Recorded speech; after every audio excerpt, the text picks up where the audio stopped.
دیکھیں جی، سب سے پہلی تو بات یہ ہے کہ JUI اپوزیشن کی جماعت ہے اور ہمارا ان سے قدرتی اتحاد بنتا ہے. یہ علیحدہ بات ہے کہ آج تک بن نہیں سکا. نشستن گفتن اور برخاستن بس یہی ہوتا ہے. اس سے آگے آج تک ہم نہیں جا سکے.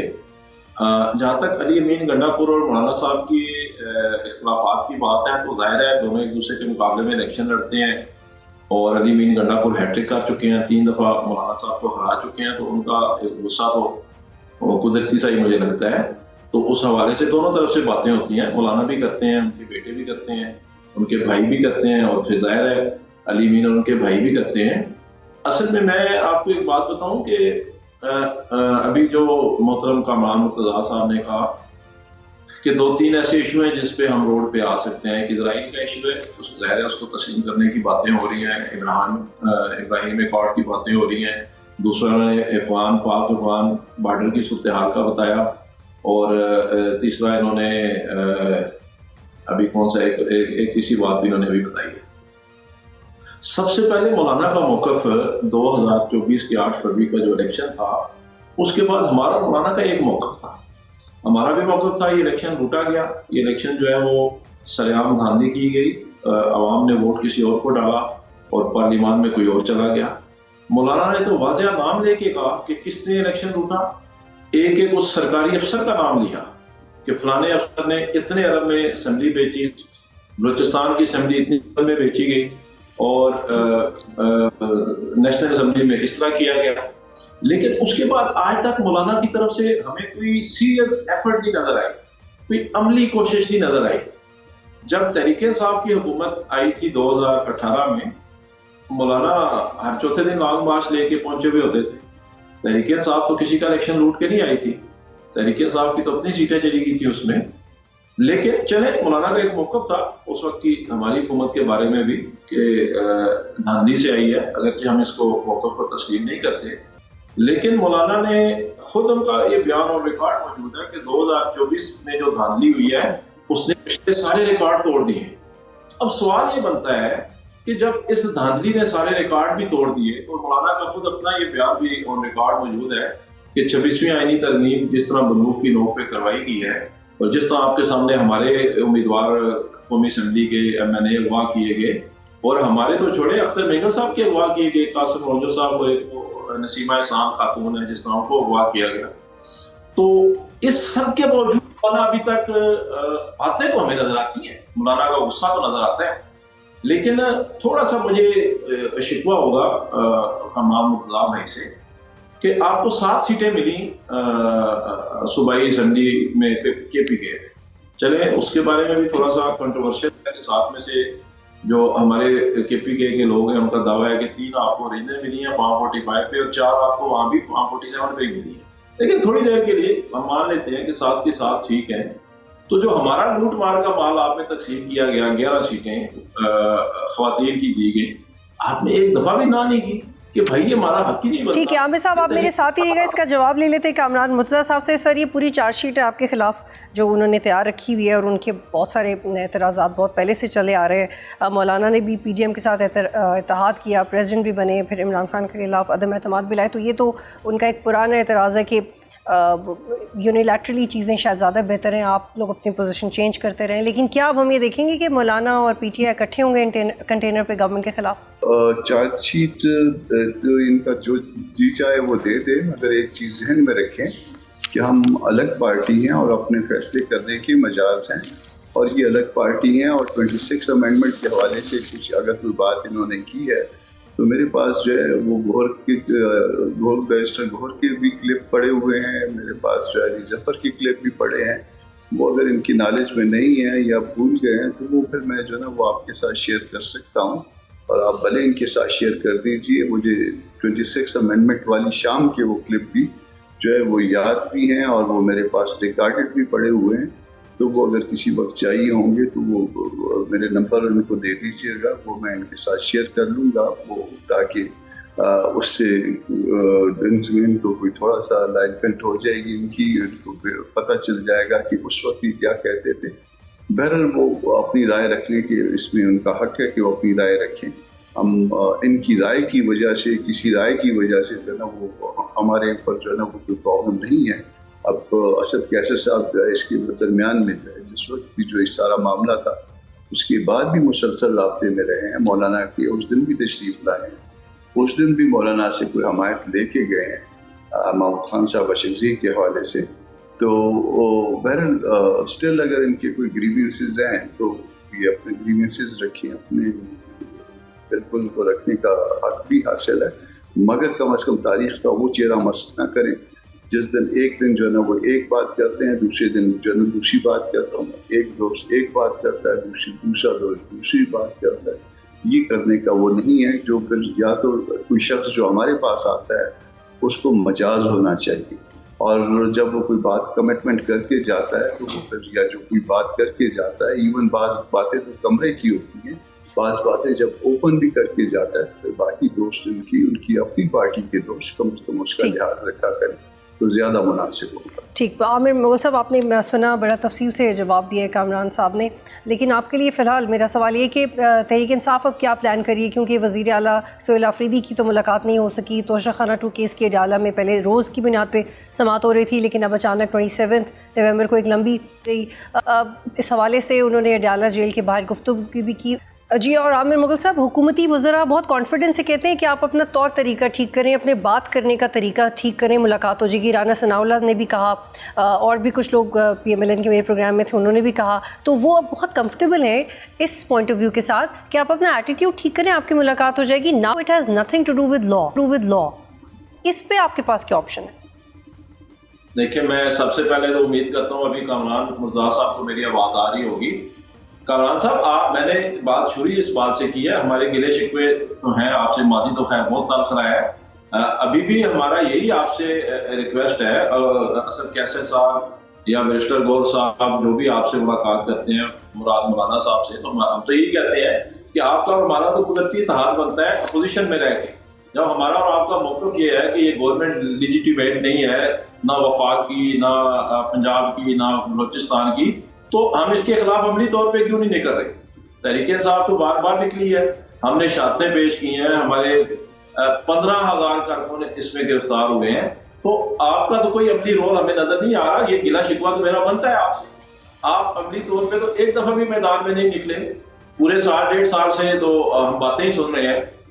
اور ابھی ساری دنیا کو پتہ ہے کہ ہمیں 2/3 سے زیادہ اکثریت ملی KPK میں، ہماری سیٹیں چرا لی گئیں، جس میں آپ کو بھی حصہ ملا. اس کے باوجود ہماری واضح اکثریت ہے، 92 لوگ ہیں ہمارے پاس، تو پھر بھی آپ عدالت چلے جاتے ہیں کہ حلف نہ اٹھانے دیا جائے. تو ہمارے گلے شکوے تو ہیں آپ سے کہ آپ نے جدھر نشانہ سیدھا کرنا ہے ادھر کی بجائے ہم دیکھتے ہیں تو اچانک نشانہ ہماری طرف بھی سیدھا ہو جاتا ہے. اب جو آپ نے بات کی بطور رائے صاحبہ آپ نے کہ جو حکومتی ترجمان کہہ رہے ہیں کہ ہم اپنا رویہ ٹھیک کریں، تو آپ بتا دیں ہمارا رویہ غلط کہاں سے ہے. آپ نے سہیل آفریدی نے کوئی آئین و قانون کے خلاف بات کی ہو، اس نے کوئی آئین و قانون کے خلاف جا کے کوئی پالیسی دے دی ہو اپنے صوبے میں، یا اس نے آئین و قانون کے خلاف جا کے مطالبہ کر دیا ہو، اگر وہ یہ بات کہتا ہے کہ اگر KPK میں آپریشن کرنا ہے تو KPK کو اعتماد ملے، تو کیا ہے غلط؟ کیا ہے 2400 کلومیٹر ہمارا لمبا وہ سرحد ہے. لیکن عامر مغل صاحب ایگزیکٹلی یہی پوائنٹ ہے جس کی آپ لوگ فردر تشریح کریں اپنی پارٹی کے اندر، کہ اس کی فردر تشریح یہ ہو سکتی ہے کہ آپ تھوڑی سافٹ ٹون اختیار کر لیں. جی، I really want to understand what you are saying, لیکن آپ اس کو تھوڑا اپنا سب، وہ کہتے ہیں کہ جی اپنا آواز دھیمی کر لیں، تھوڑا شفقت سے بات کریں، پیار سے بات کریں. یہ this is what they meant exactly. میں بھی میں یہی پوچھ رہا ہوں، ہمارا والیوم اونچا ہے، سہیل آفریدی کا ہے، خوبصورت نوجوان ہے، اچھے لہجے میں بات کرتا ہے، گڈ لکنگ ہے، مینرز کے ساتھ بات کر رہا ہے، اپنا رائٹ مانگ رہا ہے. آپ یہ دیکھیں کل جب نواز شریف جیل میں تھے وہاں تو روزانہ پورا ٹبر جا کے 30 لوگ ملتے تھے. تو جب سہیل آفریدی جائے تو قانون بدل جاتا ہے، تو آپ کا جیل مینول اس سے روکتے ہیں. آپ جیل مینول کو بھی چھوڑ دیں، آپ کی ہائی کورٹ نے آرڈر نہیں کیا. تو اس وقت پاکستان میں آئین و قانون نہیں ہے، اس کو جوتے کی نوک پہ انہوں نے رکھا ہوا ہے. یہ جس کو کہتے ہیں نا کہ آپ لہجہ ٹھیک کریں، یا یہ جو کہتے ہیں آپ اپنا ایٹیٹیوڈ ٹھیک کریں، بیسیکلی یہ کہنا چاہ رہے ہوتے ہیں کہ آپ غلامی کریں، آپ شوز پالش کریں، آپ اردنی بن جائیں. ٹھیک ہے. یہ عامر صاحب یہ بڑا انٹرسٹنگ ہے، اور میں اس لیے اس پہ ایمفسائز کر رہی ہوں کیونکہ میں سارکیزم میں بات نہیں کر رہی، میں ایکچولی سیریسلی یہ رویے والی بات پہ بات کر رہی ہوں. اچھا کامران مرتضیٰ، آپ خود بھی لائر ہیں، so how would you define this